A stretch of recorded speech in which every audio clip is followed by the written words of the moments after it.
Jadi manusia itu mengikuti 3 hal. Yang pertama adalah orang yang paling akrab, kemudian yang kedua adalah orang yang banyak, dan yang ketiga adalah orang yang berkuasa. Jadi ada sebuah cerita dari seorang laki-laki Hungaria. Orang ini tidak mempercayai yang namanya nature ataupun bakat alami seseorang. Assalamualaikum warahmatullahi wabarakatuh. Apa kabar teman-teman semuanya? Semoga teman-teman selalu sehat. Kembali lagi di channelnya Siti Lailatul Hasanah. Hari ini kita akan melanjutkan video series kita mengenai Atomic Habits. Jadi sebelumnya sudah ada 2 video teman-teman yang udah kita bahas. Yang pertama yaitu proses dari Atomic Habits itu. Kemudian yang kedua adalah kaidah pertama, bagaimana menjadikan kebiasaan itu menarik.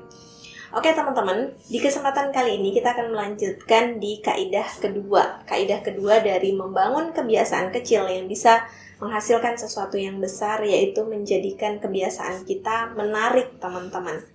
Oke, jadi apakah teman-teman sudah mulai menerapkan di kaidah yang pertama, menjadikan kebiasaan itu terlihat? Kalau teman-teman belum menerapkan, atau mungkin teman-teman ada yang belum sempat nonton video sebelumnya, maka nanti bisa langsung klik link di bawah ya, di description box-nya. Nah, kali ini kita akan membahas kaidah yang kedua dari Atomic Habits itu, yaitu menjadikan kebiasaan menarik teman-teman. Nah, gimana sih cara ngebuat kebiasaan kita itu terlihat menarik? Maka saksikan videonya sampai selesai. Tapi sebelum melanjutkan video ini, teman-teman yang belum subscribe channelnya Siti Lailatul Hasanah, di-subscribe dulu ya. Oke, jadi teman-teman, otak kita itu, otak manusia cenderung melakukan hal-hal yang menarik, yang membuat kita itu senang, yang mudah dilakukan ataupun gampang. Contohnya nih, ketika teman-teman buka handphone, tujuannya padahal pengen baca artikel, atau mungkin mau ngechat seseorang, atau mungkin mau kirim email, atau mengerjakan tugas atau kirim tugas. Tapi ternyata ketika kita membuka handphone, hal pertama yang dilakukan adalah ngecek chat dulu di WhatsApp. Atau kemudian setelah ngecek chat yang ada di WhatsApp, kita buka sosial media, Instagram, TikTok, dan lain-lain. Sampai kita nggak sadar tuh, udah setengah jam, bahkan 1 jam. Dan kita baru sadar, baru bertanya dengan diri kita sendiri, ngapain aja ya tadi? Nah, itu menandakan bahwa otak kita itu tertujunya dengan sesuatu yang menarik dan sesuatu yang gampang. Dengan kaidah seperti itu, maka kita bisa menjadikan kesempatan ini untuk membangun kebiasaan. Bagaimana membuat kebiasaan kita itu menjadi menarik. Ada 3 langkah yang bisa kita lakukan untuk menjadikan kebiasaan kita menjadi menarik. Yang pertama adalah menjadikan godaan itu sebagai self-rewarding. Jadi desire-nya itu tadi kita buat sebagai self-rewarding. Ada sebuah cerita dari seorang atlet. Jadi seorang atlet ini sangat menyukai nonton Netflix teman-teman. Bahkan dia bisa menghabiskan berjam-jam untuk nonton Netflix. Tapi dia juga sadar tuh bahwa ada hal yang perlu dia lakukan, yaitu tetap berlatih bersepeda. Akhirnya dia membuat program, di mana programnya Netflix-nya itu hanya bisa diputar ketika dia bersepeda dengan kecepatan tertentu. Ketika kecepatannya berkurang, maka secara otomatis Netflix-nya itu berhenti. Dengan demikian dia jadi termotivasi, karena ketika dia mengayuh sepedanya itu dengan kecepatan tertentu yang sudah dia targetkan, dia bisa menikmati apa yang dia sebut dengan desire itu tadi, dengan godaan. Nah, itu juga bisa kita lakukan dalam kehidupan kita sehari-hari. Nah, kembali dengan kaidah yang sebelumnya teman-teman. Jadi, di menjadikan kebiasaan itu menjadi menarik, kita bisa menumpuk kebiasaan. Jadi nanti ada 3 hal yang bisa kita lakukan. Yang pertama adalah menentukan kebiasaan yang sudah memang kita lakukan setiap hari. Kemudian yang kedua, melakukan kegiatan yang kita perlukan atau yang memang kita mau bangun. Dan yang ketiga, kita tutup dengan self-rewarding, dengan sesuatu yang kita inginkan, yang menimbulkan desire ataupun kesenangan. Jadi contohnya seperti yang video sebelumnya, bahwa kita punya kebiasaan sehari-hari yaitu membersihkan make up sebelum tidur. Itu memang sudah sustainable tuh, memang setiap hari sudah kita lakukan. Maka kita bisa lakukan, pertama adalah setelah membersihkan make up di malam hari, aku akan lanjutkan dengan kegiatan yang kita perlukan, yang mau kita bangun. aku akan membaca buku 30 menit karena memang itu yang mau kita bangun. Kemudian kita tutup dengan setelah membaca buku 30 menit, aku akan membuka sosial media 15 menit. Maka kita tutup kegiatan itu dengan sesuatu yang menyenangkan, sesuatu yang memang kita inginkan. Nah, dengan seperti itu teman-teman, kebiasaan kita, ketika kita mau membangun kebiasaan itu tidak terlihat membosankan atau menjadi beban, tapi justru menjadi motivasi kita bahwa kita akan mendapatkan sesuatu yang kita inginkan, sesuatu yang membuat kita senang. Menutupnya dengan self-rewarding, sesuatu yang memang membuat kita bahagia gitu. Jadi ada sesuatu yang kita perlukan, ada sesuatu yang kita inginkan, dan kita bisa menggabungkannya untuk menjadikan kebiasaan yang memang kita butuhkan kemudian menjadi sustainable. Langkah kedua dari kaidah yang kedua ini adalah lingkungan teman-teman. Jadi mengelilingi diri kita dengan sesuatu yang mau kita bangun. Jadi manusia itu mengikuti 3 hal. Yang pertama adalah orang yang paling akrab, kemudian yang kedua adalah orang yang banyak, dan yang ketiga adalah orang yang berkuasa. Jadi sesuatu itu terlihat menarik ketika itu ada di orang yang kita akrabin atau orang yang paling akrab sama kita. Kemudian sesuatu itu menjadi menarik kalau semua orang di situ melakukan itu juga. Kemudian sesuatu juga menjadi menarik kalau itu ada di penguasa. Jadi ada sebuah cerita dari seorang laki-laki Hungaria. Orang ini tidak mempercayai yang namanya nature ataupun bakat alami seseorang. Jadi dia nggak percaya tuh kalau ada orang yang dilahirkan kemudian dia pintar gitu. Jadi misalnya ada orang yang lari, dia bilang tidak mungkin itu bawaan, pasti itu dilatih. Jadi harus dengan nurture. Segala sesuatu yang kita inginkan, segala sesuatu yang ada pada seseorang itu karena latihan. Jadi tidak ada sesuatu yang dibawa dari lahir atau disebut dengan nature ataupun alami. Nah, akhirnya dia membuat sebuah penelitian.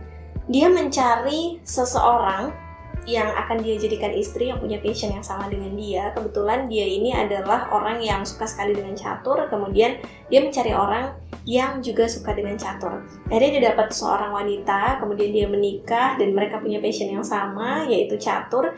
Dan laki-laki ini membuat sebuah eksperimen bagaimana membentuk. Dia membuktikan bahwa dia bisa membentuk anak-anaknya ini bisa menjadi pencatur yang hebat lewat latihan, lewat bentukan, bukan lewat dilahirkan, gitu teman-teman. Nah, kemudian dari mulai istrinya mengandung sampai kemudian anak-anaknya tumbuh besar, yang di sekeliling mereka tanamkan semuanya tentang catur. Jadi ketika berbicara dengan ayahnya itu tentang catur, dengan ibunya tentang catur, kemudian ada buku-buku semuanya tentang catur, tontonan tentang catur, semuanya tentang catur. Kemudian sesuatu yang luar biasa terjadi. Jadi anak yang pertama di usia 4 tahun teman-teman itu sudah bisa mengalahkan orang dewasa ketika bermain catur. Padahal baru 4 tahun. Kemudian anak yang kedua ini lebih luar biasa lagi. Jadi di usianya yang ke 5 tahun dia sudah bisa mengalahkan ayahnya. Bahkan dia bisa menjadi Grandmaster di umur 15 tahun. Dan itu sangat luar biasa. Kemudian anak yang ketiga ini lebih luar biasa lagi. Jadi di usia 15 tahun dia menjadi Grandmaster termuda di dunia. Dan itu sepanjang sejarah tuh baru dia di usia 15 tahun sudah bisa menjadi Grandmaster catur. Kemudian dia juga masuk ke 100 pencatur terbaik dunia. Kemudian selama 27 tahun dia menjadi pencatur terbaik nomor 1 di dunia teman-teman. Dan itu membuktikan bahwa ketika lingkungan kita dibentuk dengan sesuatu yang kita inginkan, maka itu akan terlihat lebih menarik dan itu akan lebih memotivasi kita. Jadi kalau misalnya nih teman-teman pengen mencapai sesuatu, misalnya teman-teman pengen mencapai body goals atau misalnya olahraga, menjalankan hidup sehat. Tapi ketika lingkungan teman-teman itu suka makan junk food, sukanya begadang dan lain-lain, hidupnya tidak sehat, maka yang kita inginkan itu tadi, kebiasaan yang mau kita bangun menjadi tidak menarik karena tidak ada apresiasinya di lingkungan kita itu. Dengan menjadikan itu tidak menarik, maka kita jadi malas dan itu yang membuat kita akhirnya menyerah dengan target kita dan merasa bahwa oke, kayaknya aku bukan di situ deh tempatnya, kayaknya itu nggak pas deh sama aku, jadi kita tinggalin. Nah, padahal seharusnya yang kita lakukan adalah kita mungkin tidak bisa memilih ya keluarga seperti apa yang ada di sekitar kita, yang kita punya gitu, karena itu adalah pemberian, tapi kita bisa memilih di komunitas apa kita mau bergabung. Jadi kalau misalnya kita mau membiasakan hidup sehat, maka bertemanlah dengan orang-orang yang hidupnya sehat. Kemudian gabung di komunitas-komunitas.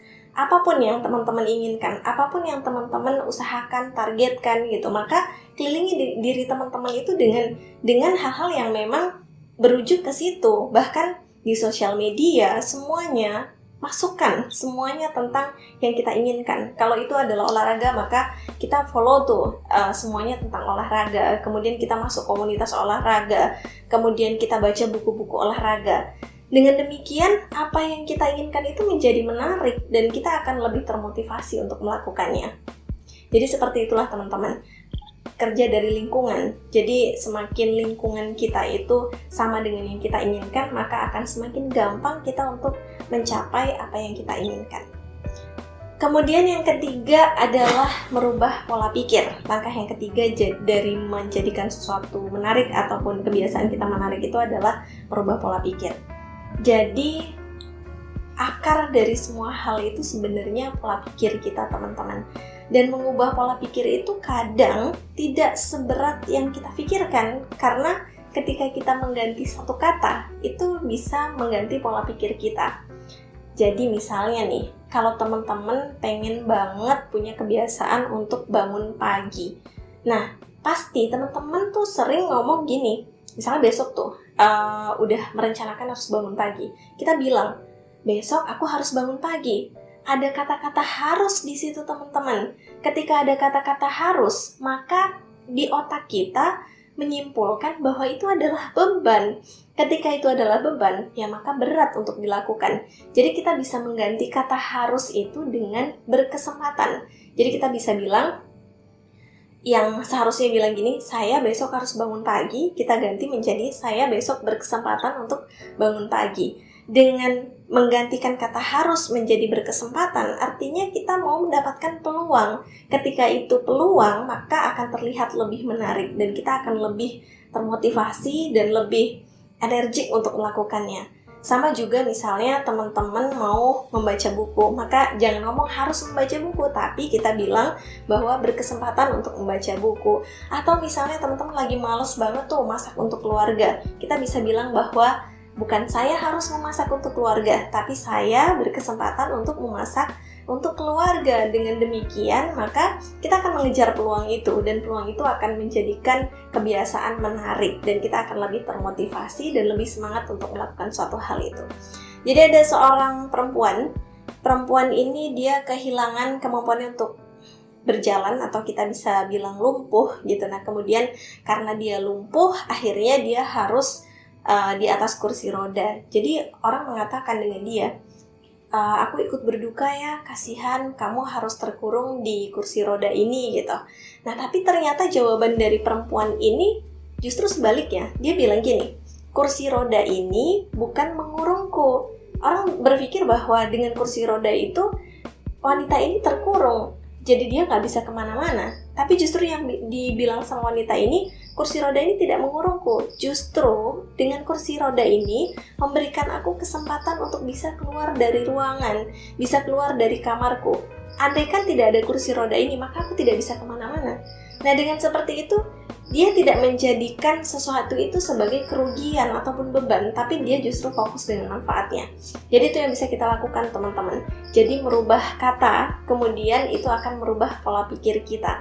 Dengan merubah pola pikir kita, maka kita akan lebih mudah untuk melakukan sesuatu.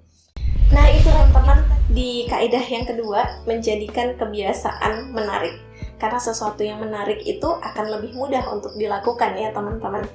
Jadi teman-teman bisa langsung praktekkan dari kaidah yang pertama kemarin, menjadikannya terlihat, dan sekarang menjadikannya menarik. Selamat mencoba teman-teman, semoga kehidupan teman-teman menjadi lebih baik. Dan tidak ada orang yang bisa merubah diri kita kecuali diri kita sendiri. Maka mulailah dari hari ini. Terima kasih telah menonton video Siti Lailatul Hasanah. Sekali lagi kalau teman-teman belum subscribe, jangan lupa subscribe ya. Terima kasih. Wassalamualaikum warahmatullahi wabarakatuh.